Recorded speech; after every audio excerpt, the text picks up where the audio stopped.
kenapa wanita harus ada di dalam dunia politik? Karena menurut saya program produk-produk politik atau produk-produk legislasi, kalau kita sebagai wanita ingin bahwa produk-produk tersebut keberpihakannya kepada wanita itu jelas, maka wanita harus ada di situ untuk kontribusi pemikiran-pemikiran dari wanita itu sendiri.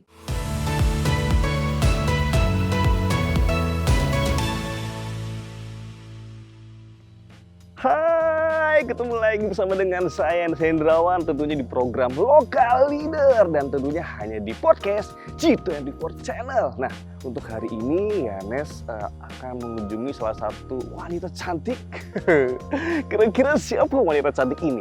Pasti penasaran kan? Dari kemarin kan cowok terus kan, sekarang wanita cantik. Yaudah, kalau gitu ikutin Yanes buat kita langsung ketemu sama wanita cantik ini. Tapi jangan lupa buat subscribe, like, share, komen, dan ajakin semua teman-teman kalian semuanya ya G-Friend untuk pantengin podcast G24 Channel. Oke, let's go!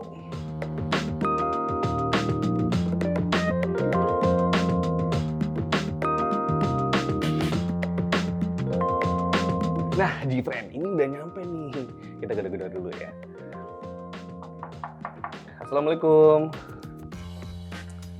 Bentar, ini adalah salah satu wakil rakyat yang sangat menginspirasi. Waalaikumsalam. Asanti. Halo. Maaf, ini kenapa ke rumah Asanti? Mas Anang. Bukan. Ibu Sari? Iya, mari masuk. Udah aku tunggu Oh dari tadi. iya. Ditungguin ternyata. Kita masuk di Ya, masuk ya.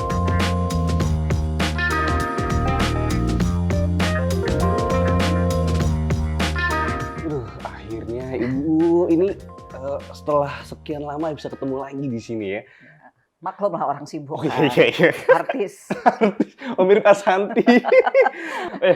Ini kalau misalkan dari Ibu Sari Yuliati sendiri, mungkin buat G-Friend yang ada di rumah biar tahu juga nih Bu. Karena kan sebelum Ibu terjun ke dunia politik, basically sebelumnya tuh Ibu seperti apa sih? Basically ya, jadi saya sekolah itu, saya S1 Teknik Sipil di Trisakti. S2 saya juga Teknik Sipil di Universitas Indonesia. Dan saya itu usahanya bergerak di bidang civil engineering, meneruskan usaha keluarga. Ya, jadi keluarga dari mulai kakek, papa itu memang bergerak di bidang civil engineering. Nah, ini yang jadi masalahnya, mungkin buat G-Friend semua di rumah juga biar tahu nih, kenapa dari usaha bisa terjun ke dunia politik, Ibu? Jadi agak ini ya, agak bingung ya. Iya. Kita langsung tanya aja sama Ibu ya. Jadi gini Mas, dari zaman saya kuliah, kita tuh sudah aktif di organisasi-organisasi kemahasiswaan. Namanya dulu HMS, Himpunan Mahasiswa Sipil. Lalu di tingkat universitas, saya itu juga ikut bergabung di bukan senat, tapi di legislatifnya namanya kongres. Gitu. Lulus dari kuliah, saya itu bergabung di AMPI, Angkatan Muda Pembaruan Indonesia. Ormas Underbau Partai Golkar. Gitu. Lalu bergabung di MPG, DPP Partai Golkar, dan akhirnya menjadi DPR RI. DPR RI Komisi 3 tentunya. Komisi 3. Untuk NTB dan sekitarnya Bu berarti ya? Nusa Tenggara Barat 2, jadi Pulau Lombok, seluruh Pulau Lombok. Nah, ini buat G-Friend juga nih ya, Ibu Sari Yuliati ini juga memotivasi para wanita untuk jangan takut mencoba masuk dunia politik. Nah, kalau dari Ibu Sari sendiri gimana ini tanggapannya? Baik, jadi begini, dunia politik itu adalah dunia maskulin ya. Di mana semua pemain-pemain politik itu sebagian besar adalah laki-laki. Betul. Berikut juga dengan cara bermainnya ya. Cara bermain dalam hal ini seperti rapat yang tidak mengenal waktu, bahkan kadang-kadang kalau kita lagi membahas undang-undang itu bisa sampai pagi, bisa overnight gitu. Betul. Tetapi menurut saya hal-hal seperti ini jangan dipertentangkan dengan apa yang harus wanita lakukan sebagai seorang ibu atau sebagai seorang istri. Tapi kita harus bisa mengusahakan bahwa dua hal ini harus jalan secara harmonis.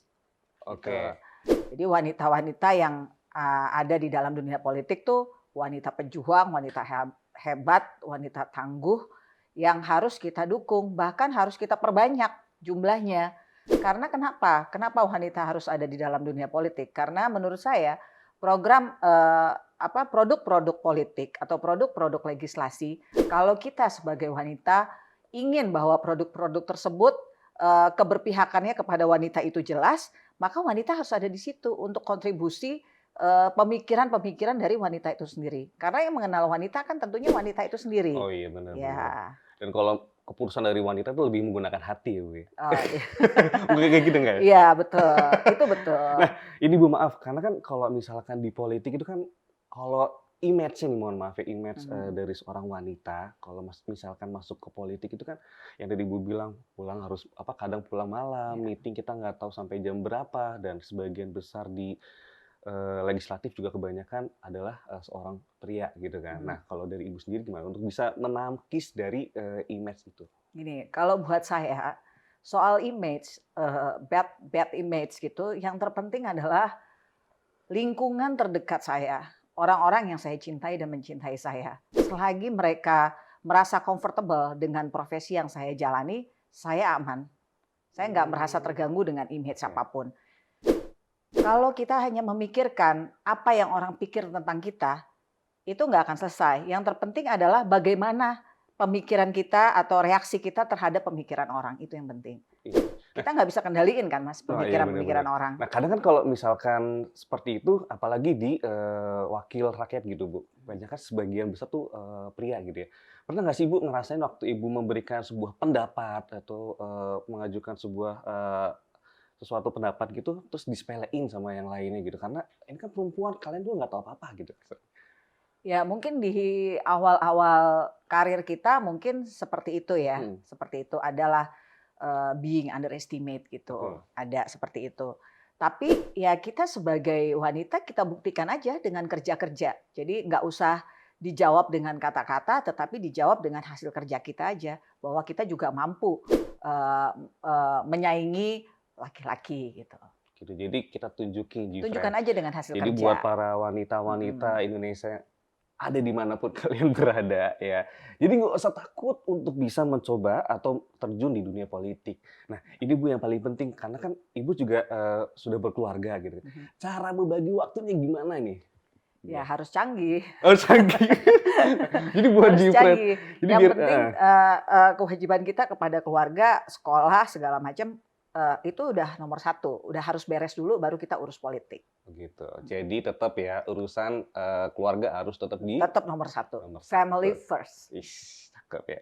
Nah, yang paling support Ibu untuk bisa terjun ke politik siapa sih Bu dari keluarga Ibu sendiri? Ya tentunya lingkungan keluarga paling terkecil dan orang tua saya. Oh gitu. Buat saya itu udah lebih dari cukup. Udah lebih dari cukup ya. Luar biasa. Nah, ini Bu yang sering terjadi karena wanita ini selalu dianggap lemah ya katanya gitu kan, sampai terjadi hal-hal yang mungkin tidak pantas dilakukan seorang pria kepada seorang wanita yang saya sebutin pelecehan seksual kayak gitu Bu. Nah kalau menurut Ibu sendiri gimana nih sebagai wanita?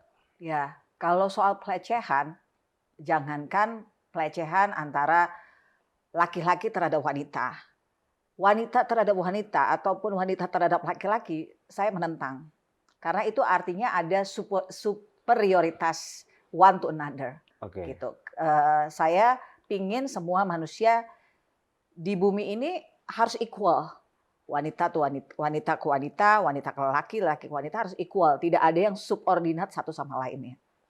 Kalau misalkan dari Ibu sendiri nih, gimana untuk bisa meminimalis hal seperti itu? Karena kan sekarang banyak bahkan di tempat umum pun itu sudah bisa dilakukan secara terbuka gitu. Kayak misalkan kita di kereta api pun mereka berani melakukan pelecehan dengan menyentuh A, menyentuh B gitu.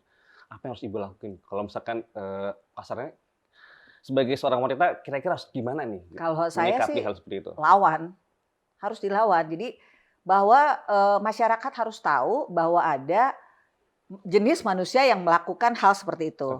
Ya, kalau kita diam, dengan kita diam, kan tidak ada yang tahu bahwa kita diperlakukan seperti itu.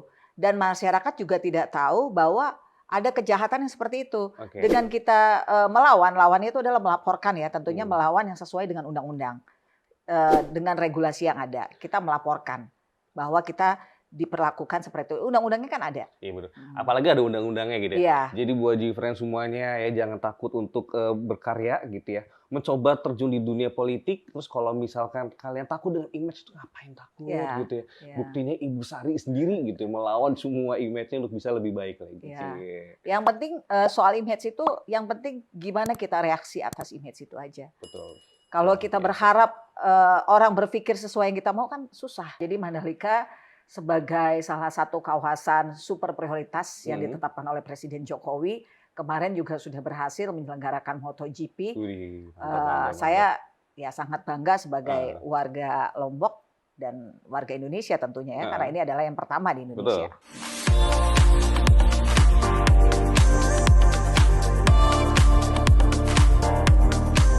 Ikuti program Camera, catatan Menko Airlangga.